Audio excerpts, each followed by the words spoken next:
Shalom saudara. Shalom. Shalom. Dapat hari ini kita mau datang menemui wajah Tuhan. Kita merasakan kasih-Nya, karena di dalam hadirat-Nya kita akan memperoleh kekuatan dan pemulihan. Kami rindu Tuhan mengambil tahta yang kudus.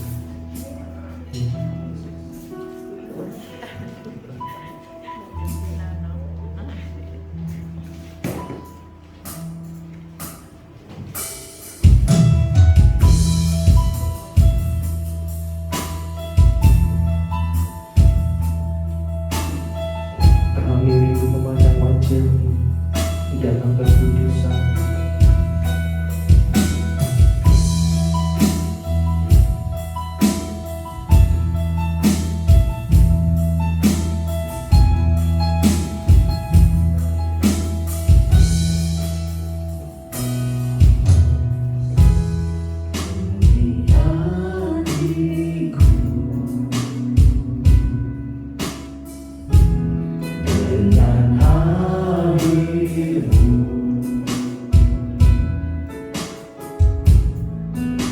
Ku rindu memandang wajah-Mu, oh Tuhan, di dalam kekudusan-Mu. Bawaku dekat hati-Mu, dalam hati-Mu.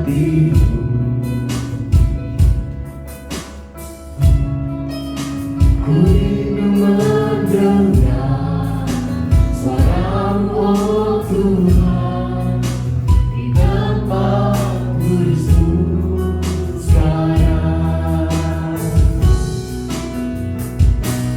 Ku rasakan kasih-Mu dan indahnya kekudusan.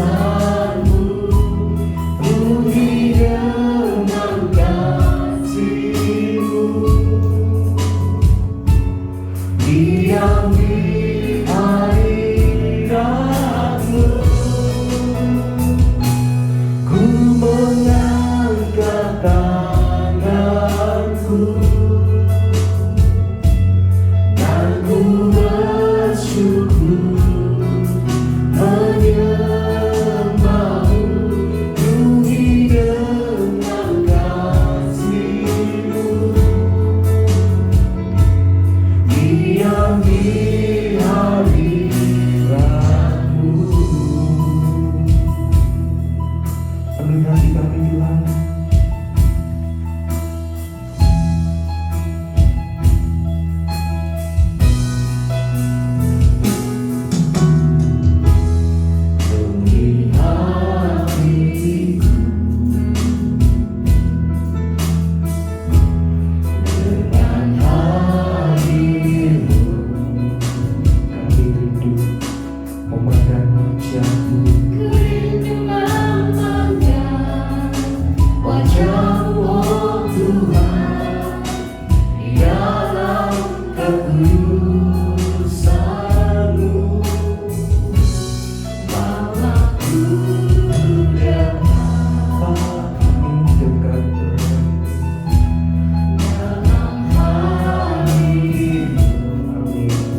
yang di hadirat Tuhan untuk kekuatan baru.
Ya Tuhan, pikiran hati kami Tuhan. Kami sangat rindu Tuhan diam di hadirat-Mu yang kudus Tuhan. Karena hanya di dalam hadirat-Mu Tuhan, kami boleh memperoleh kekuatan yang baru Tuhan. Kami boleh memperoleh pemulihan Tuhan dari Engkau Tuhan. Karena di hadirat-Mu kami sanggup dan kami bisa merasakan Tuhan kuasa-Mu bekerja dalam hidup kami Tuhan. Saat ini Tuhan kami serahkan setiap hati kami dalam ibadah ini Tuhan, untuk menaikkan setiap pujian ucapan syukur kami di depan Engkau Tuhan. Kami ingin percaya Tuhan, ketika kami menaikkan ucapan syukur kami di depan Engkau Tuhan, Engkau akan menolong setiap hati kami. Engkau akan memberikan pengharapan yang baru dalam hidup kami Tuhan, sehingga kami pulang di tempat ini Tuhan, kami boleh melakukan setiap perkara yang besar dalam hidup kami. Dalam nama Yesus Kristus, amin. Tetap berdiri saudara. Siap memuji nama Tuhan saudara? Karena Tuhan kita adalah yang baik. Amin. Mari masuk gerbang dengan hati bersyukur.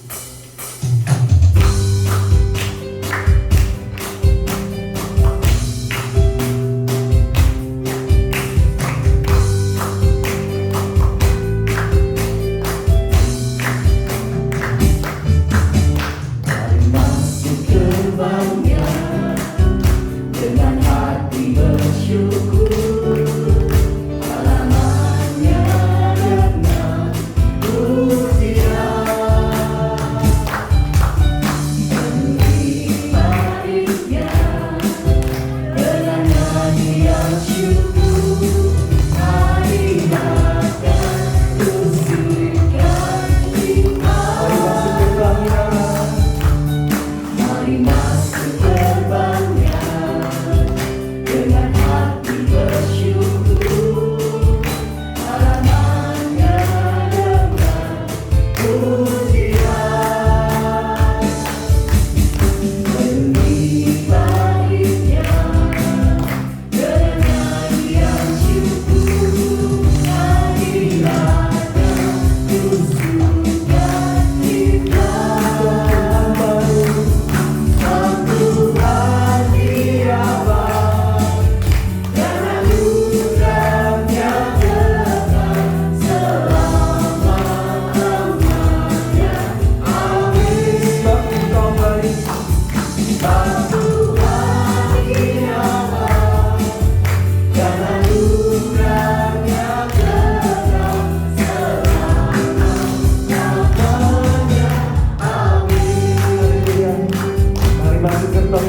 memanggil kita. Dia ingin mempunyai suatu rencana yang indah. Dia ingin menjadikan kita menjadi pemenang, bukan menjadi pengecut. Biarlah dalam rencana Tuhan kita boleh menjadi seorang pemenang dan senantiasa boleh melewati hari pergumulan kita. Dari dalam segala perkara, kenapa sanggup kau berbicara dengan kami?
Karena pada minggu pertama bulan ini kita akan memberikan persembahan pertengahan ibadah dan kita mau siapkan persembahan kita buat Tuhan.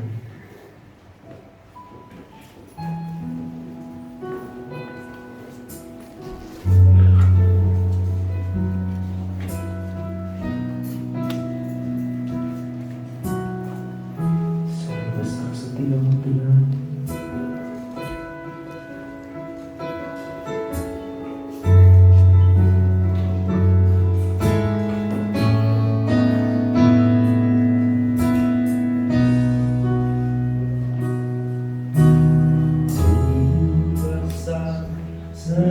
Setiamu kau nyatakan bagiku, kau Bapa yang selalu mengerti isi hatiku.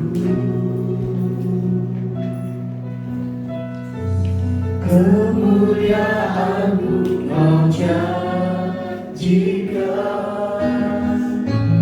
aku tetap percaya.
besar setiamu Tuhan.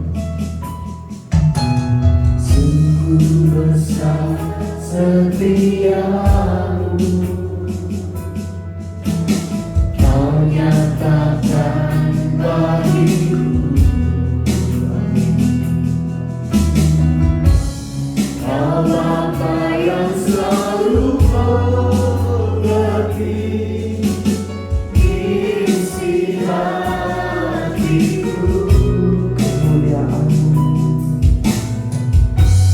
Kemuliaan-Mu Kau janjikan, aku tetap percaya.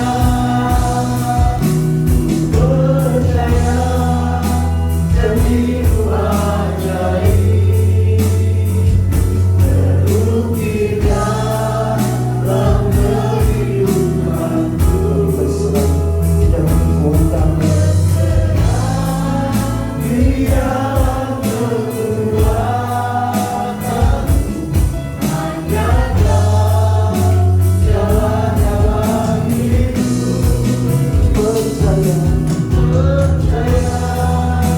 Janji-Mu ajaib, mari kita pakai diri sama-sama saudara. terukir dalam kehidupanku. Ku berserah di dalam kekuatan-Mu, ku percaya,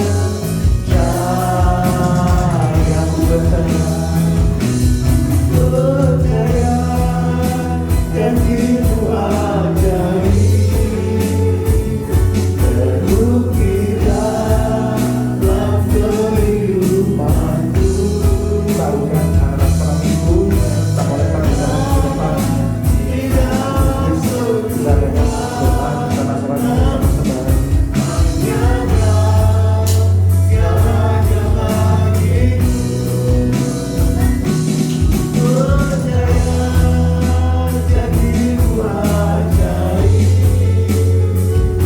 terukir dalam kehidupanku.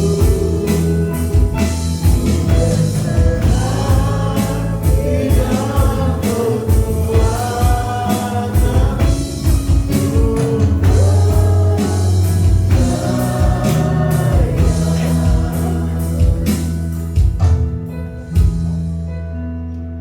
Terima kasih Bapa di surga. Engkau baik bagi kami. Engkau sudah menyerahkan nyawa-Mu hanya untuk kami orang yang berdosa, yang tidak layak menerima kemurahan Tuhan. Tetapi saat ini Tuhan, hati kami penuh dengan ucapan syukur. Kami boleh menikmati kehidupan yang Tuhan berikan, dan kami rindu agar hidup kami boleh terus berkenan di hadapan Tuhan. Dan selama Tuhan memberikan kami kesempatan, biarlah kami boleh gunakan waktu ini dengan sebaik-baiknya untuk hormat dan kemuliaan nama Tuhan dan bagi pertumbuhan rohani kami. Tuhan, biarlah segala pujian persembahan yang telah kami naikkan di hadapan Bapa boleh berkenan di hadapan Tuhan. Biarlah segala persembahan yang telah kami berikan, Tuhan membalas dengan berlipat ganda, dan semuanya boleh berguna untuk pekerjaan Tuhan, untuk memperlebar kerajaan Tuhan di dunia ini. Berkati setiap tangan-tangan yang sudah memberikan. Dan sebentar kami akan mendengar firman Tuhan. Berbicaralah kepada kami, supaya kami boleh mengerti kehendak Tuhan. Anak-anak sekolah minggu juga akan beribadah kepada-Mu. Berikan kepada mereka roh sukacita, untuk mereka bisa memuji, memuliakan Tuhan, dan mengenal Tuhan secara pribadi. Pakai setiap hamba-hamba-Mu yang akan bertugas untuk menyampaikan kebenaran firman Tuhan. Perlengkapi mereka mulut lidahnya dengan kuasa dari surga, supaya benar-benar firman Tuhan boleh kami pahami dan menjadi rema dalam hidup kami. Terima kasih Tuhan, kami serahkan waktu selanjutnya di dalam pimpinan Tuhan, di dalam nama Tuhan Yesus Kristus. Dan setiap kita yang percaya katakan amin. Selamat beribadah anak-anak seorang minggu. Silakan duduk saudara sekalian. Waktu selanjutnya saya berikan kepada Bapak Yohanes.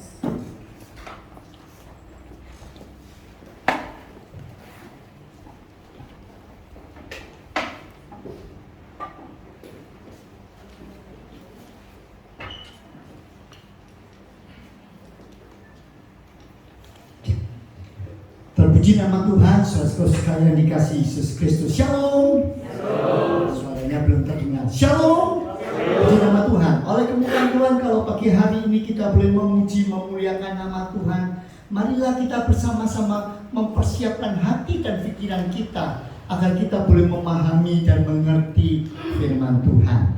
Pagi hari ini kita akan mempelajari dan melihat apa yang Tuhan Yesus sampaikan kepada kita, agar kita boleh betul-betul memahami bagaimana Dia mengasihi kita, Dia betul-betul memilih kita, Dia memperhatikan kita, tetapi bagaimana mempersiapkan kedatangannya yang kedua kali. Mari kita membuka Alkitab kita di dalam Injil Matius pasal yang ke-25. Injil Matius pasal 25. Kita akan membaca ayat yang pertama sampai ayat yang ke-13. Ayat yang pertama sampai ayat yang ke-13. Tetapi untuk mendahuluinya, untuk melihat intinya, kita akan membaca pasal 25 ayat yang ke-10 lebih dulu. Injil Matius pasal 25 ayat yang ke-10, ya. Injil Matius pasal 25 ayat yang ke-10. Kalau masih sedang dipersiapkan di atas. Injil Matius pasal 25 ayat yang ke-10. Saya ingin saudara menghayati bagian ini. Saya akan membacakannya bagi saudara. Nah, nanti dalam ayat-ayat yang selanjutnya kita akan baca bersama-sama. Ayat yang ke-10, ya. Injil Matius pasal 25 ayat ke-10 saya bacakan bagi saudara.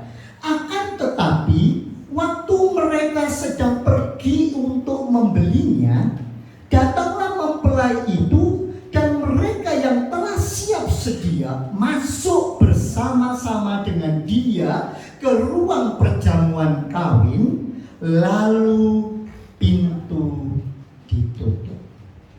Saya ulangi, lalu pintu ditutup. Saudara, kalau saya memperhatikan ayat ini merupakan bagian yang tidak terlepas dari satu cerita perumpamaan yang Tuhan Yesus sampaikan. Tuhan Yesus waktu itu menyampaikan kepada murid-muridnya tentang bagaimanakah seharusnya kita menyikapi tentang kedatangan Tuhan, tentang bagaimana Tuhan akan datang pada kali yang kedua. Ternyata dalam bagian itu dikatakan ketika itu maka pintu sudah ditutup. Apa sih artinya pintu ditutup? Saudaraku sekalian dikasihi Yesus Kristus, saya yakin, saya percaya bahwa saudara semua ketika sekolah pasti punya pengalaman bagaimana menghadapi sekolah, ya kan? Kalau saudara pergi ke sekolah, katakanlah sekolah mulai jam 7. Jam pelajaran dimulai jam 7. Kira-kira saudara datang ke sekolah jam berapa? Ya, jam berapa datangnya? Jam 7 tepat? Jam 7 kurang 10? Jam 7 lebih 10? Atau jam 7 lebih 5 sajalah. Ya, saya harap teman-teman yang lain semuanya juga terlambat sehingga tidak ada masalah kan masuk sama-sama seperti itu. Apa seperti itu saudara? Kalau saudara masuk katakanlah pada waktu sampai di depan kelas ternyata pintu kelas sudah tertutup. Kira-kira gimana saudara? Nah, di sini ada guru-guru, ada guru yang punya pengalaman. Kalau itu yang terjadi, lo apa yang sudah kerjakan? Wow, gimana ini ya? Ada guru yang tertib, ada guru yang sangat kejam, ada guru yang sangat disiplin. No, tidak boleh masuk dalam kelas saya. Kalau pintu sudah ditutup berarti tidak boleh. Ada guru yang sangat baik hati. Sebelum kelas semuanya hadir, kelas tidak akan dimulai. Ada juga yang seperti itu. Masih ada kemungkinan pada beberapa guru yang memang mungkin sifatnya dan sikapnya untuk mendidik, memberi peraturan, dia akan tegas. Tapi ada kalanya ya masih bisa diketuk.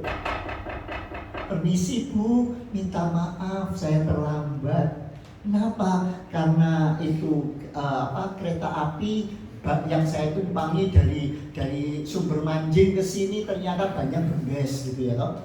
Nggak tahu ya, kereta api banyak bisa bocor di mana nggak tahu. Tapi masih ada kemungkinan. Tetapi bayangkan kalau saudara naik ke kereta sekarang, apalagi kereta zaman sekarang itu jadwalnya ketat sekali, jamnya tepat sekali. Kalau saudara terlambat 3 menit saja, jangankan 3 menit, 2 menit saja. Bahkan yang sering terjadi terlambat 1 menit pun mereka sudah berangkat. Lalu gimana? Saudara mengerti? Ketika pintu sudah ditutup, itu berarti ada sesuatu yang memang sudah tidak bisa dirubah kembali. Bayangkan kalau itu terjadi dengan kehidupan kita ketika kita harus menghadap Tuhan. Makanya di dalam bagian ini kita akan membaca perumpamaan Tuhan Yesus untuk menunjukkan bagaimana pintu bisa tertutup, mengapa pintu tertutup, dan bagi siapa pintu itu tertutup. Coba kita lihat bersama-sama. Kita baca di dalam Injil Matius pasal 25 ayat 1 sampai dengan ayat yang ke-13. Ya, Injil Matius pasal 25 ayat 1 sampai ayat yang ke-13. Mohon saudara bisa membacanya. Ibu-ibu dan bapak-bapak saya bagi dalam 2 kelompok. Ibu-ibu membaca ayat ganjil, nanti bapak-bapak membaca ayat yang genap. Ya, ayat 13, ayat yang terakhir kita baca bersama-sama. Ayat 13. Ya, baik, sudah siap mulai dari ayat yang pertama. Bapak-bapak lebih dulu. Ya, siap. 2, 3. Pada waktu itu, hal kerajaan surga seumpama 10 gadis yang mengambil pelitanya dan pergi menyongsong mempelai laki-laki.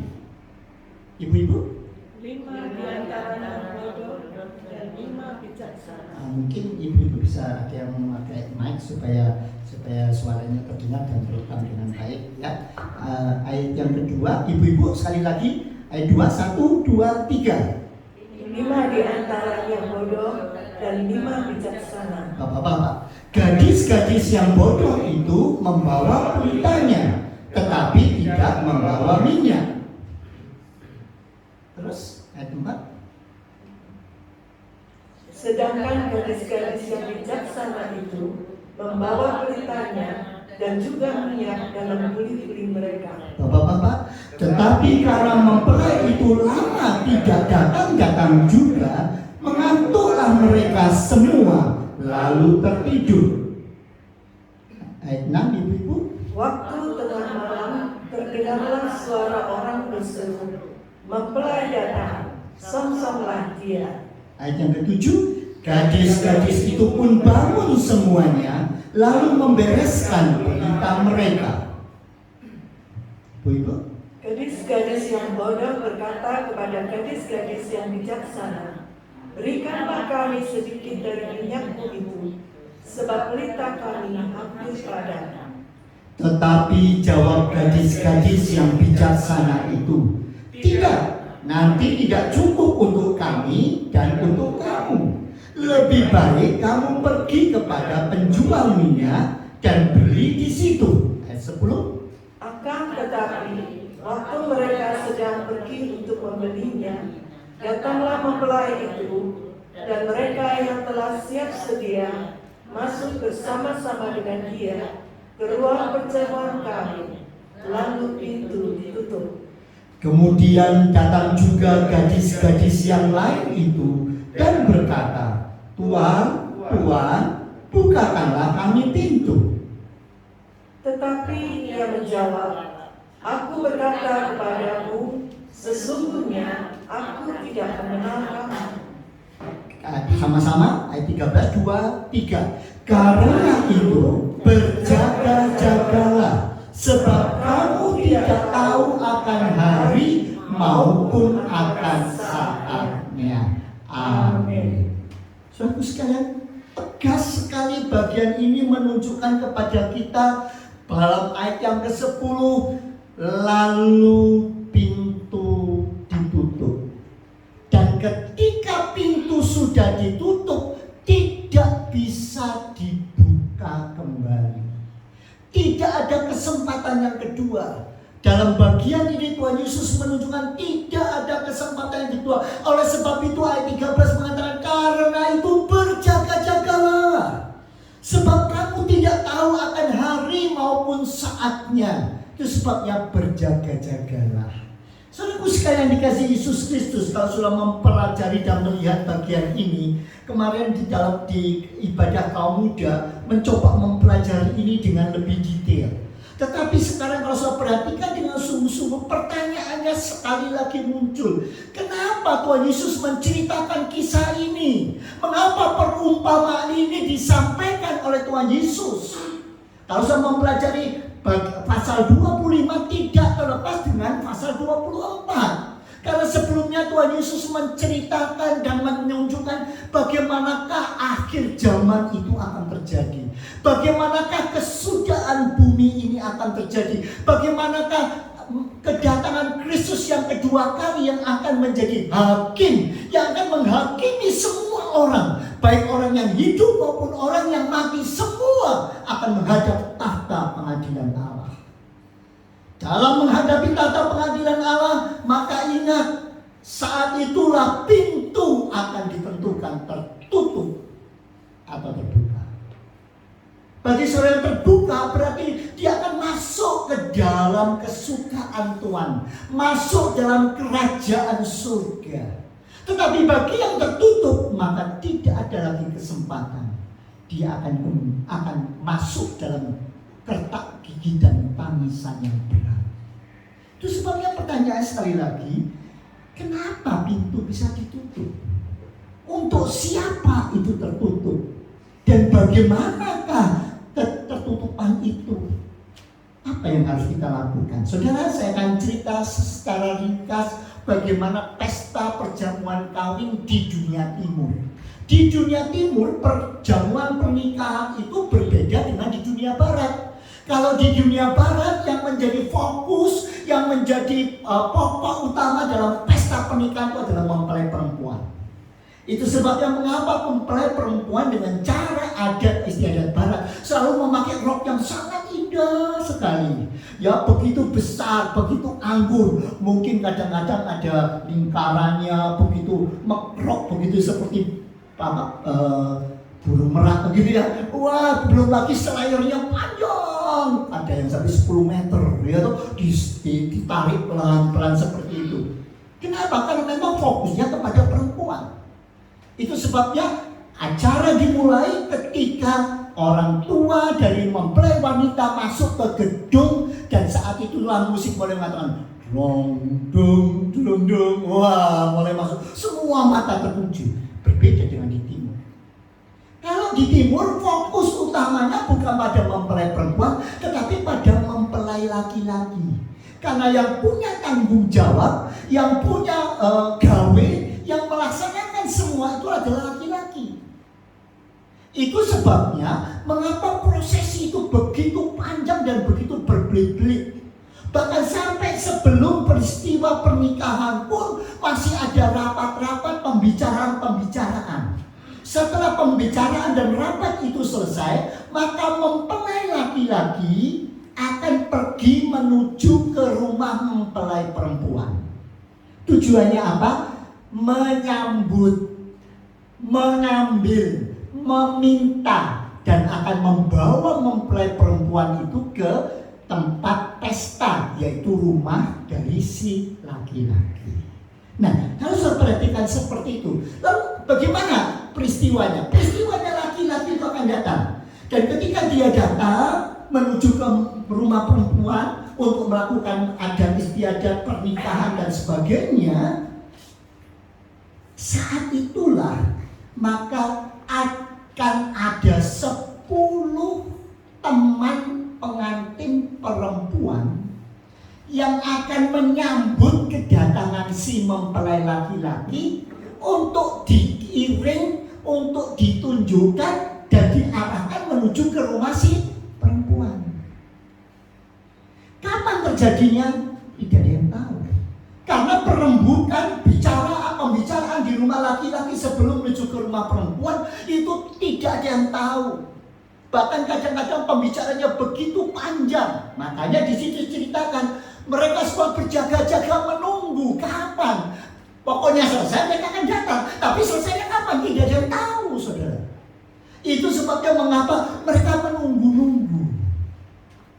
Apa tugas 10 gadis yang merupakan teman dari si mempelai perempuan? Menurut adat istiadat, mengapa diambil 10 orang? Karena dalam istiadat orang Yahudi, sesuatu itu akan sah, sesuatu itu akan jadi jalan dengan baik kalau minimal dihadiri oleh 10 saksi. Siapa saksinya? Ya pasti teman-teman perempuan dari si mempelai perempuan. Bukan teman laki-laki, teman mempelai perempuan. Nah, itu sebabnya tugas daripada 10 pengantin perempuan ini adalah menanti kedatangan mempelai laki-laki. Kalau si mempelai laki-laki itu sudah datang, maka mereka harus cepat memasang pelita. Tujuannya apa? Melayani mempelai laki-laki agar dia bisa berjalan dengan baik, tidak tersandung, tidak jatuh, dan tidak tersesat. Mengarahkan kepada di mana letaknya si mempelai perempuan. Jadi tugas daripada 10 gadis yang dipilih itu yang menjadi saksi adalah melayani, memberikan petunjuk, memberikan arahan. Makanya mengapa pelita itu menjadi sarana yang sangat penting, bukan cuma untuk bagus-bagusan. Enggak. Pelita itu menjadi pokok karena itu yang dipakai untuk menuntun. Oh iya, sini. Sampai ke sana. Demikian juga nanti setelah selesai acara pernikahan di rumah si perempuan menuju ke rumah laki-laki, mereka semua yang akan membuka jalan, membawa terus sampai ke tempat pesta. Nah, dari cerita ini semua sekarang kita bisa tahu. Jadi berarti makna dan arti 10 gadis yang mengiringi pesta itu sangat penting. Pertama, dia yang mengesahkan karena dia menjadi saksi. Kalau tidak 10 orang tidak bisa. Saudara masih ingat cerita di dalam Alkitab, siapa yang menikah membutuhkan 10 saksi baru dia bisa menikah? Itu adalah Boaz ketika dia menikah dengan Rut. Ada 10 saksi. Dan itu terus di mana-mana, di rumah ibadah dan sebagainya. Dalam adat istiadat orang Yahudi, sunat, pelaksanaan sunat, pernikahan, pembaiat, semua itu dilakukan ketika sudah ada minimal 10 saksi. Nah, sekarang semua orang sudah jalan, semua sudah baik. Berarti 10 gadis ini yang sudah ditentukan, sebetulnya dia memang sudah siap enggak untuk menyambut sang mempelai laki-laki? Pasti siap, kalau tidak nggak mungkin dia ditentukan. Semua sudah siap, tapi ternyata sekali lagi 5 bisa masuk, 5 tidak bisa masuk. 5 pintu terbuka bagi dia, 5 pintu tertutup bagi dia. Pertanyaannya, kenapa kok bisa begitu? Mengapa pintu tertutup bagi 5 gadis yang bodoh ini? Dengan jelas di dalam ayat firman Tuhan dia disebutkan kepada kita yang pertama, mengapa dia tidak boleh masuk? Karena dia tidak memperhitungkan saat kedatangan mempelai laki-laki. Tugasnya apa? Menjadi pengiring, melayani mempelai laki-laki ketika datang, disambut. Selamat datang, mari jalannya yang di sini, hati-hati di sini ada lubang, di sana ada, semua dia yang punya tugas. Tetapi ternyata dia sudah mempersiapkan diri tetapi tidak memperhitungkan kapan datangnya mempelai laki-laki. Firman Tuhan mengatakan kepada kita di dalam Yohanes 14 ayat 3. Dan apabila aku telah pergi ke situ dan telah menyediakan tempat bagimu, aku akan datang kembali. Ini perintah Tuhan. Setiap kita yang sudah percaya kepada Tuhan, yang sudah ditebus oleh Tuhan, saudara semua mempunyai hak, mempunyai waris sebagai anak-anak Tuhan, waris kerajaan surga.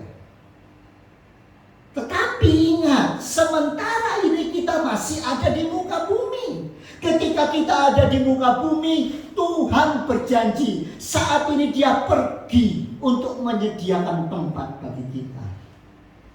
Kemarin dalam perjalanan saya, ada seorang teman yang bertanya kepada saya, Pak, saya kok belakangan ini berpikir-pikir tentang kalau saya meninggal ini saya pergi kemana ya? Loh, kok nanti ya saya bingung, nanti kira-kira tuh saya akan pergi kemana? Banyak orang yang tidak yakin, tidak punya ketetapan hati kalau dia harus meninggalkan dunia ini harus pergi kemana. Firman Tuhan mengatakan setiap orang yang percaya kepadaku, aku pergi kepada Bapa untuk apa? Menyediakan tempat. Kalau sudah, dia akan kembali. Kembali itu apa? Menjemput kita, dikatakan dalam bagian itu, dan membawa kamu ke tempatku, supaya di tempat di mana aku berada, kamu pun berada. Saudara, jangan lupa, setiap kita yang sudah percaya kepada Tuhan, saudara yang sudah beriman kepada Tuhan, ada satu jaminan. Kalau hidup saudara berakhir, Dia akan menjemput saudara kembali masuk kepada rumah Bapa di surga. Nah, itu sebabnya pertanyaannya kapan Dia akan menjemput kita? Ada 2 kali penjemputan. Penjemputan yang pertama adalah ketika kita masih hidup dan Tuhan belum datang. Pada kali yang kedua, Tuhan akan menjemput kita melalui kematian yang Tuhan siapkan untuk setiap kita. Atau kali yang kedua, saat Tuhan datang kali yang kedua. Pertanyaannya, kapan waktunya itu bagi kita? Tidak ada seorang pun yang tahu. Tidak ada seorang pun yang mengerti kapan waktunya dia akan meninggalkan dunia ini. Bisa sewaktu-waktu. Nah, itu supaya firman Tuhan mengingatkan, jangan sampai engkau menjadi seperti 5 gadis yang bodoh, yang tidak siap sedia, yang tidak memperhitungkan kapan dia datang. Kapan dia datang? Tidak tahu. Kalau begitu, siap sedia setiap saat. Jangan bermain-main, karena kita tidak tahu kapan dia akan datang. Sangat disayangkan, 5 gadis ini, dia sudah mempersiapkan diri. Aku mau menjadi pengiring, aku mau jadi pengapit, tetapi ternyata tidak bisa masuk dalam pesta. Saudaraku sekalian, pertanyaannya, berapa banyak yang tidak bisa masuk? Ada berapa semua gadis-gadisnya? Ada berapa? 10. Berapa yang boleh masuk? 5. Yang tidak boleh? Itu sama dengan 50%, saudara. Itu berarti akan ada banyak orang-orang yang sudah siap percaya sama Tuhan. Saya pengikut Yesus, dia sudah betul-betul siapkan diri. Dia mungkin sudah menjadi pelayan Tuhan, dia sudah mengiring Tuhan, dia sudah lakukan banyak hal untuk Tuhan. Tetapi akhirnya Tuhan mengatakan, stop, pintu tertutup untuk kamu. Aku tidak mengenal kamu. Kenapa? Karena tidak memperhitungkan kapan. Saudara, yang kedua, kenapa pintu tertutup bagi 5 gadis yang bodoh itu? Karena ternyata kalau saya perhatikan, kesiapan dan kelengkapan diri mereka tidak lengkap sehingga membuat mereka tidak bisa siaga. Ingat saudaraku sekalian, perhatikan dengan sungguh-sungguh dalam peristiwa ini. Tuhan tidak akan menunggu sampai semua orang-orang yang mau dan siap itu bisa bisa siap untuk menyambut kedatangan Tuhan. Baru Tuhan akan datang, tidak. Ketika Tuhan mau datang, dia datang. Ada 5 orang di sana yang pandai, yang bijaksana, ada 5 yang bodoh. Tuhan tidak memperhatikan itu. Tuhan akan datang sewaktu-waktu. Pertanyaannya, siap atau tidak? Ketika saya merenungkan bagian ini, hati saya bergetar, saudara. Itu berarti memang Tuhan tetap memberikan kesempatan kepada setiap orang untuk kembali dan bertobat kepada Tuhan. Tetapi tidak ada seorang pun yang tahu kapan kesempatan itu akan berakhir. Tidak ada seorang pun yang tahu. Itu sebabnya berjaga-jagalah, bersiap sedialah. Sebab kalau tidak, apa? Kalau kita tidak siaga, kita akan ditinggal. Kita akan dibiarkan. Pertanyaannya, loh, apakah hanya orang-orang tertentu? Oh, tidak, saudara. Bagian yang ketiga, coba perhatikan. Ada 10 gadis. Apa yang terjadi dengan 10 gadis itu ketika mempelai datang? Ada orang yang berteriak, "Oi, mempelai datang!" Maka 5 gadis yang pandai, yang bersiap sedia, yang membuka matanya, yang berjaga-jaga, dia langsung berdiri, aku bangun. Lalu yang 5 tidur, begitu saudara? Halo? Iya. Siapa yang tidur? Siapa yang tidur? Semua saudara. 10 tidur. Bukankah itu menunjukkan kepada kita bahwa dalam kehidupan ini seringkali memang ada kelelahan, ada beban-beban yang seringkali membuat kita tuh jadi merasa aduh kok sangat berat ya, sehingga semua tertidur. Itu sesuatu yang seringkali terjadi. Itu sesuatu yang wajar. Tetapi ada perbedaan. Walaupun kadang-kadang kita merasa lelah, walaupun kadang-kadang kita merasa capek, mungkin dalam perjalanan kita menunggu datangnya Sang Mesias, Tuhan datang yang kedua kali, sama-sama kita merasa, aduh kok begini, sehingga kita semua sama-sama tertidur. Tapi akan ada perbedaan ketika yang bijaksana mempersiapkan diri, dan yang 5 yang bodoh tidak mempersiapkan diri. Itu sebabnya saudaraku sekalian, kalau saudara perhatikan dengan baik, sama-sama tertidur, tetapi kesiapan dan kelengkapannya yang berbeda.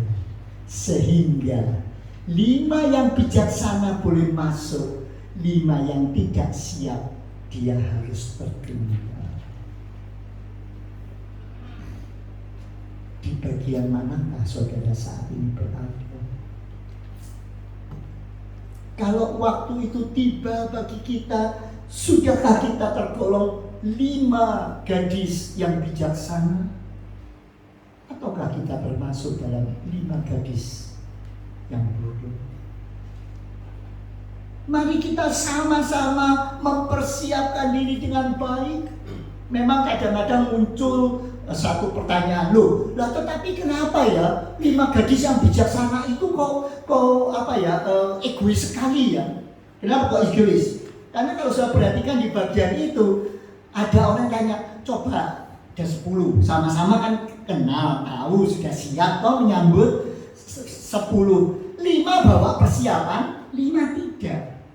Makanya yang tidak bawa itu datang sama yang membawa. Tolong, pelita saya hampir padam, kasih dong minyaknya sedikit.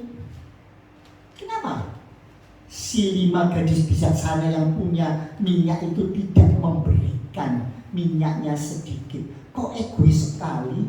Ya bareng-bareng. Kemarin di dalam youth ada yang bertanya kepada saya waktu itu, kenapa sih kok tidak mau bagi-bagi? Oh, sama-sama punya Timnya loh, mau ya dibagilah, jangan egois. Masa mau masuk sendiri? Namanya tim, mau ya sama-sama masuk, begitu loh. Saudaraku sekalian, kenapa? Mengapa tidak diberikan? Kalau saudara perhatikan, apakah itu karena egois? Apakah itu karena dia tidak mau berbagi? Ternyata kalau saya perhatikan, yang dimaksud dengan minyak itu adalah anugerah Tuhan yang sudah luar biasa diberikan kepada kita, masuk ke dalam hati kita. Dan iman itu adalah ekspresi pribadi yang harus terus menyala di dalam hati.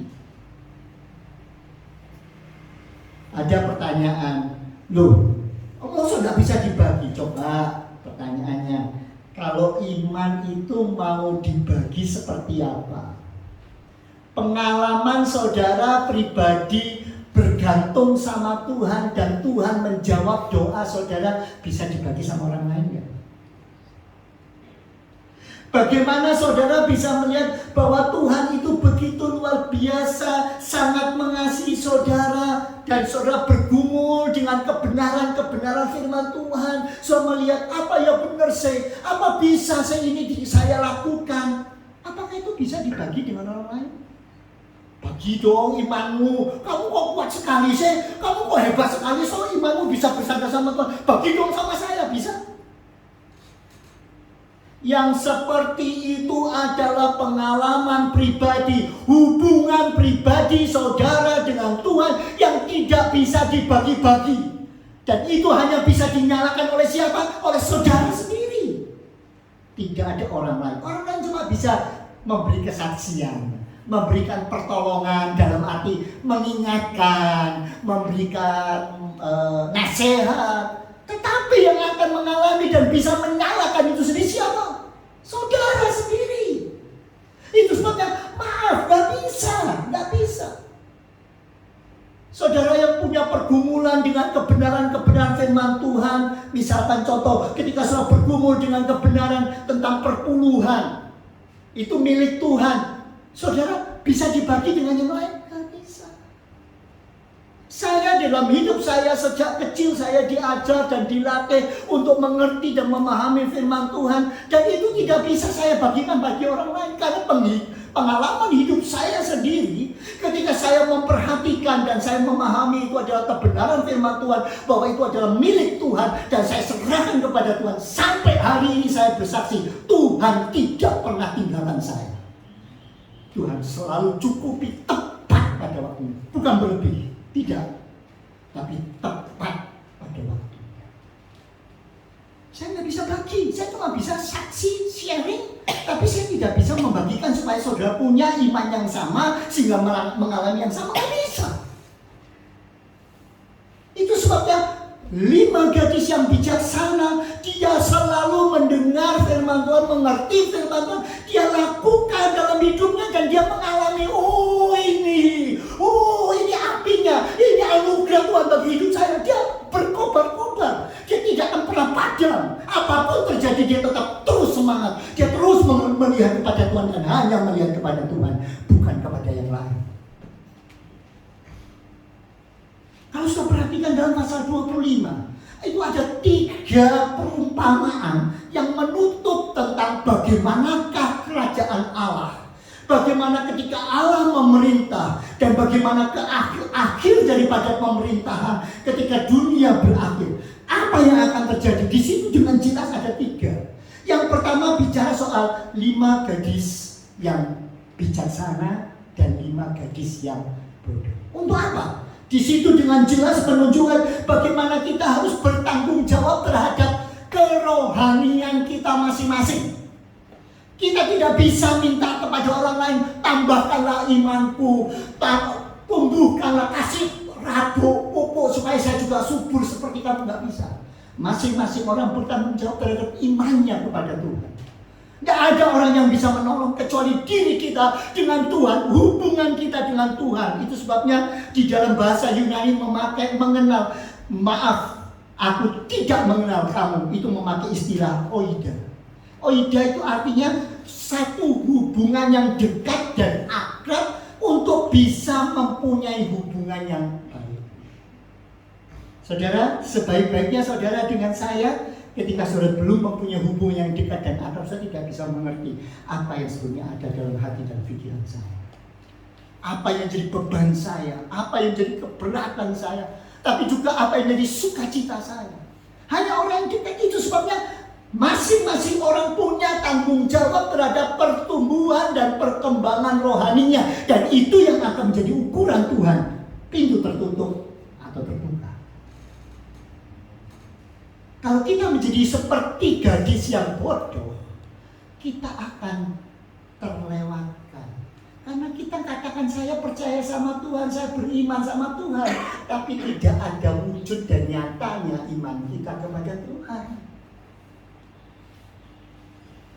Apakah berarti kalau kita punya iman sama Tuhan, saya kuat, saya tidak akan pernah lemah? Tidak. 10 gadis itu 10-10-nya tidur, saudara. Sama-sama tidur, sama-sama capek, sama-sama lelah, sama merasa beban yang berat, sama.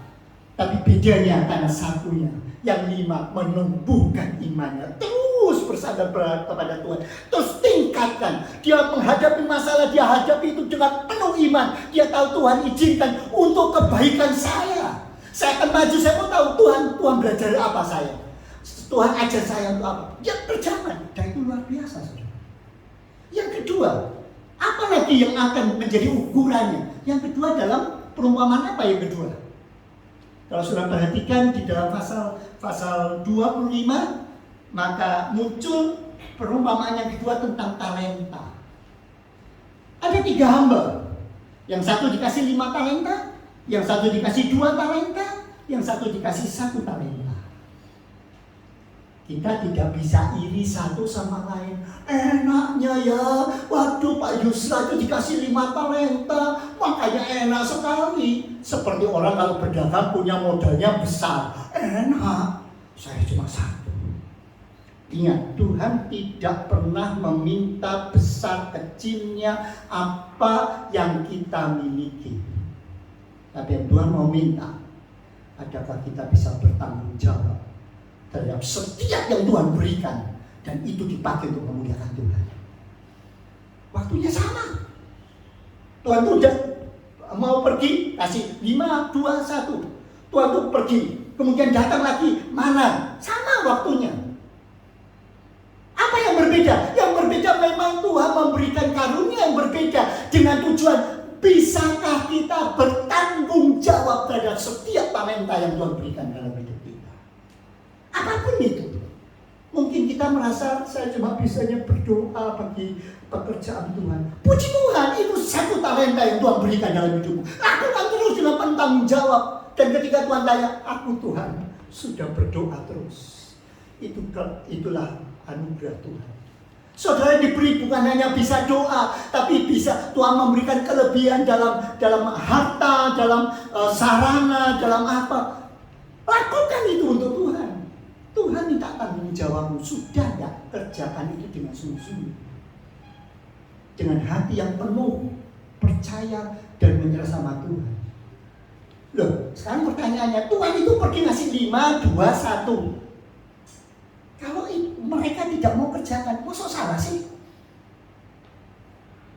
Justru di sini Tuhan menunjukkan, ingat, aku memberikan kepercayaan kepadamu. Bisakah kamu melakukannya? Tanggung jawab itu akan Tuhan tanya. Dan bahkan dalam perumpamaan yang ketiga, tentang apa?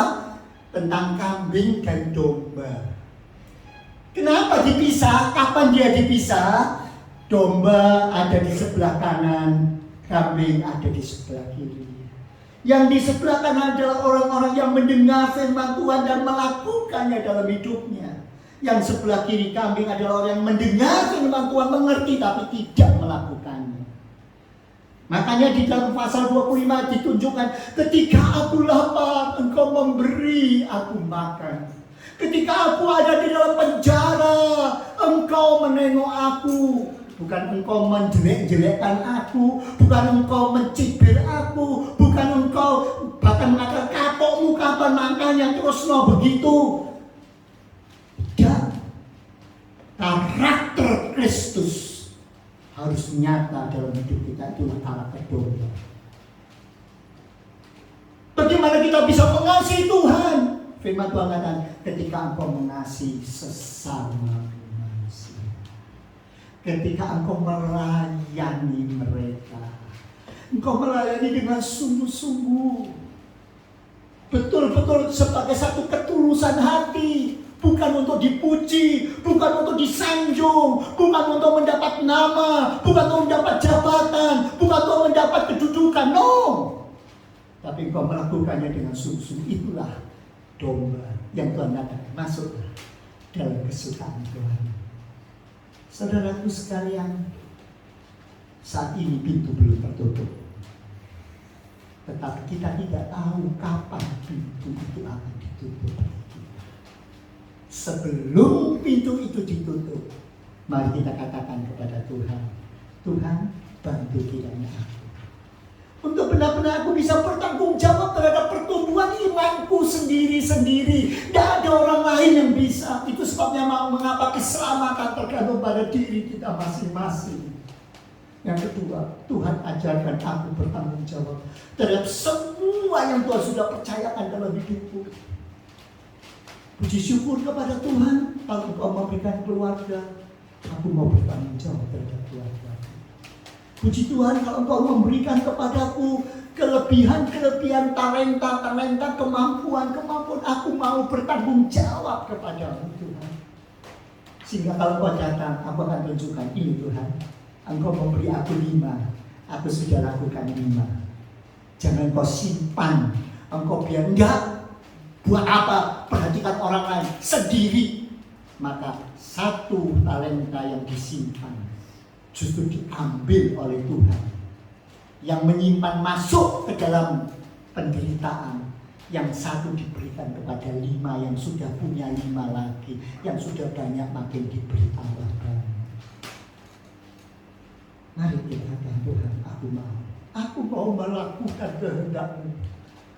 Aku mau menjadi penerang-penerang. Aku mau menjadi seperti 10 gadis yang siap menjadi pelayan Tuhan, membawa terang itu kemanapun, sehingga orang yang lihat itu loh anak Tuhan. Orang akan melihat bahwa dia membawa pelita itu kemana-mana dan menerangi orang-orang yang berjalan dalam gelap, menunjukkan jalan yang benar, sehingga semua orang akan memuji dan memuliakan Tuhan. Sehingga ketika mereka melihat saudara, mereka melihat, saya bersyukur ternyata ada banyak Tuhan, ada banyak Yesus Kristus yang ada di sekelilingku yang menolong. Saya yakin, saya percaya, kalau kita siap sedia, setiap saat kita terus bersiap sedia, maka kalaupun waktu itu kita tiba dan kita tidak tahu, kita akan bersorak-sorai masuk di surga yang kekal. Amin, saudara. Maukah saudara menjadi 5 gadis yang bijaksana? Mari, kata Tuhan, bantu aku. Tidak ada orang yang tahu. Kita tidak perlu melihat orang lain, kita tidak perlu menunjuk orang lain. Semua orang punya kelemahan, semua orang punya keberatan dan bebannya masing-masing. Tapi firman Tuhan katakan, mari masing-masing kita bertanggung jawab terhadap rohani kita masing-masing. Kita bertanggung jawab terhadap talenta yang Tuhan berikan. Kita bertanggung jawab terhadap apa yang Tuhan mau dan kita kerjakan dalam hari ini untuk sesama kita, supaya Tuhan kita muliakan. Mari kita tundukkan kepala. Saya ingin mengajak saudara menyanyikan sebuah pujian. Ku ada sebagaimana ku ada. Aku mau berdiri menghadap tahta-Mu Tuhan. Semua hanya karena anugerah-Mu. Engkau sudah menyelamatkan aku, Engkau sudah membawa hidupku dengan segala kelimpahannya. Engkau sudah melayakkan aku melayani Tuhan. Terima kasih Tuhan. Semua hanya karena anugerah-Mu. Aku mau terus memuliakan Engkau. Mari Tuhan, tolong kepadaku.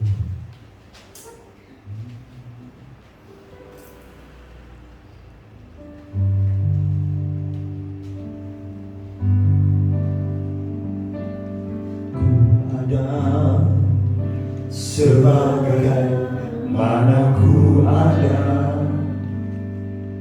berdiri menghadap tatamu Bapa. Semua karena anugerah-Mu yang telah selamatkanku. Ku hidup dalam segala kelimpahan, ku layak untuk melayani Tuhan. Semua karena anugerah-Mu tercurah bagiku. Besar anugerah-Mu, melimpah kasih-Mu. Semakin hari semakin bertambah besar anugerah-Mu, besar anugerah-Mu, besar anugerah-Mu, terlimpah kasih-Mu. Semakin hari semakin bertambah besar Saudara sangat betapa besar kasih Allah yang dengan penuh sungguh-sungguh katakan besar anugerah-Mu, berlimpah kasih-Mu.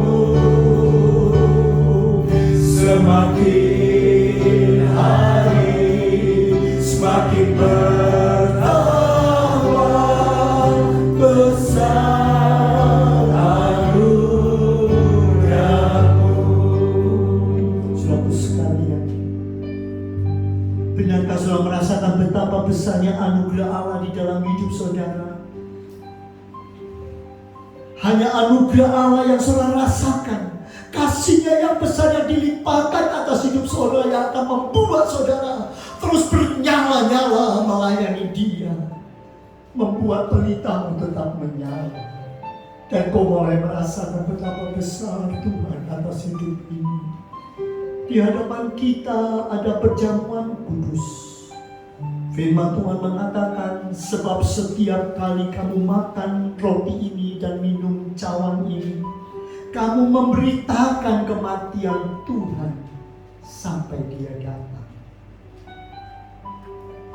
Benarkah saudara meyakini bahwa karena korban Kristuslah saudara sudah diselamatkan dan mempunyai waris kerajaan surga?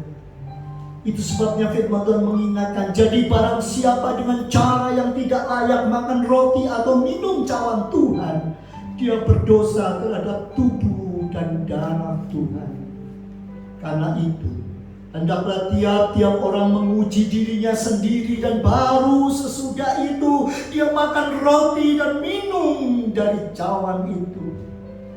Itu sebabnya saya akan mengundang semua saudara yang sudah percaya kepada Tuhan Yesus untuk ikut bersama-sama bersatu dalam tubuh dan darah Tuhan. Saya mengundang pelayan untuk maju ke depan.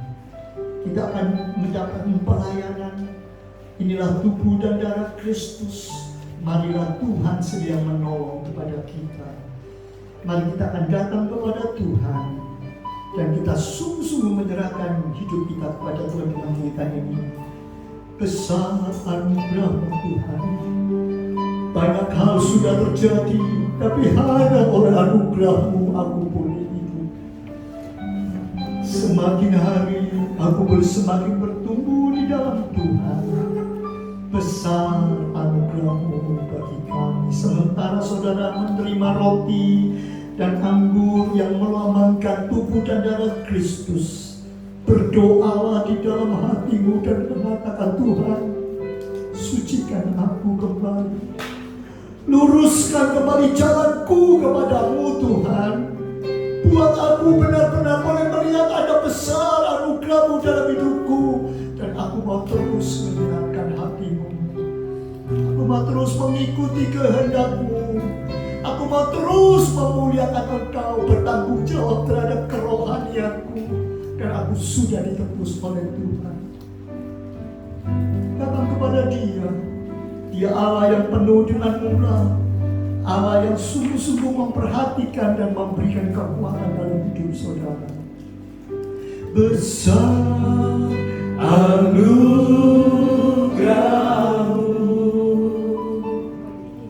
melimpah kasih-Mu, semakin hari semakin bertambah besar anugerah-Mu. Apakah ada di atas saya yang ingin ikut ambil bagian dalam perjamuan kudus tapi belum dilayani? Sudah boleh mengangkat tangan. Kalau semua sudah, mari kita berdiri bersama-sama dan kita datang kepada Tuhan. Besar anugerah-Mu,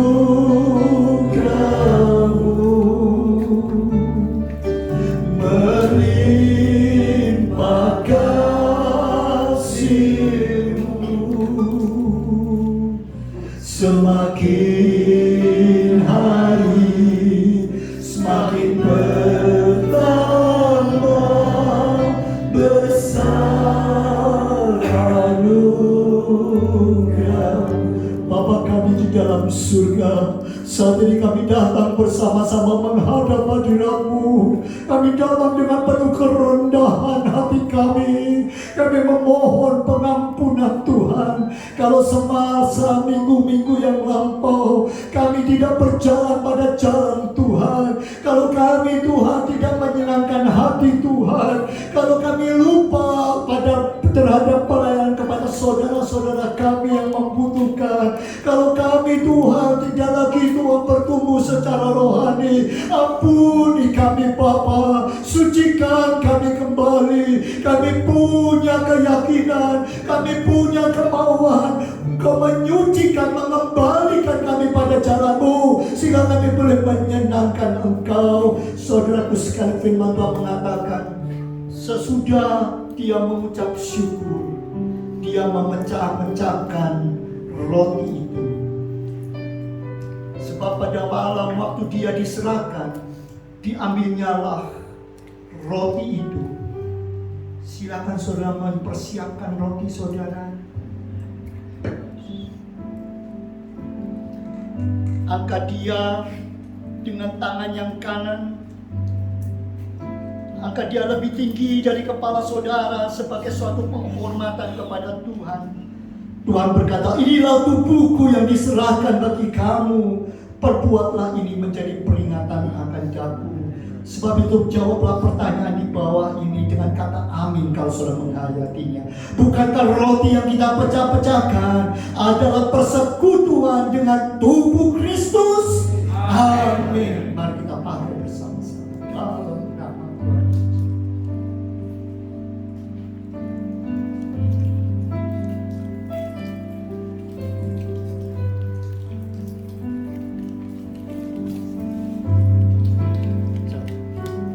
Persiapkan sekarang cawan anggur, ada tangan saudara. Firman Tuhan berkata demikian.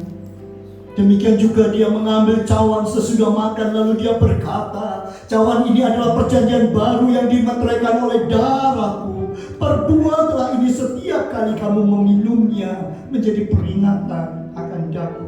Jawablah pertanyaan di bawah ini. Bukankah jawab pengucapan syukur yang atasnya kita ucapkan syukur adalah persekutuan dengan darah Kristus? Amin. Dalam nama Tuhan Yesus.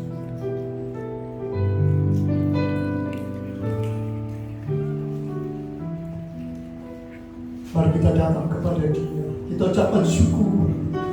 Terima kasih Tuhan, terima kasih. Angkat tanganmu dan kata terima kasih Tuhan, Kau begitu baik. Kami yakin, kami percaya dalam pembaharuan yang Tuhan berikan, segala sakit penyakit sudah disembuhkan, segala kutuk-kutuk sudah dibebaskan, dan kami akan berjalan pada jalan-Mu. Terima kasih Bapak, terima kasih. Dan kami boleh menjadi anak-anak terang yang menjadi berkat bagi banyak orang. Tuhan ditinggikan, Tuhan dipermuliakan oleh kehidupan kami. Terima kasih Bapa, kami serahkan semua dalam tangan-Mu. Kami ucap syukur di dalam nama Tuhan Yesus Kristus. Dan semua yang mengucap syukur kepada Tuhan katakan amin. Kita nyanyikan pujian kita. Besar anugerah-Mu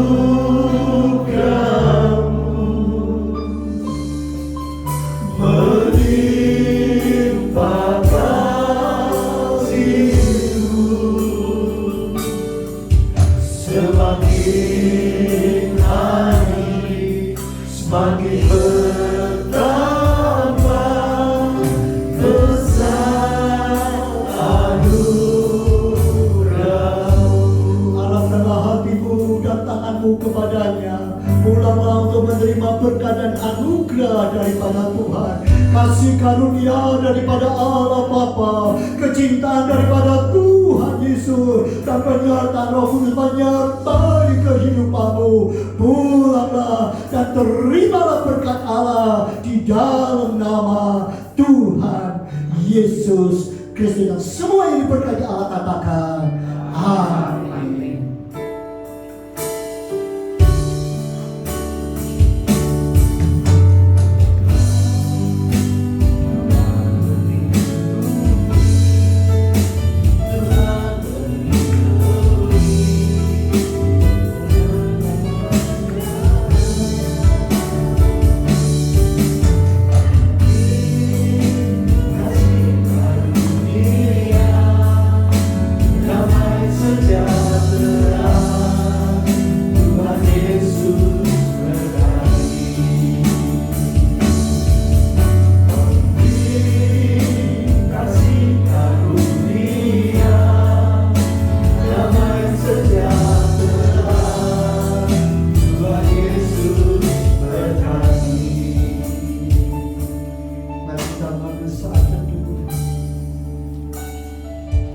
Sebuah janji, aku mau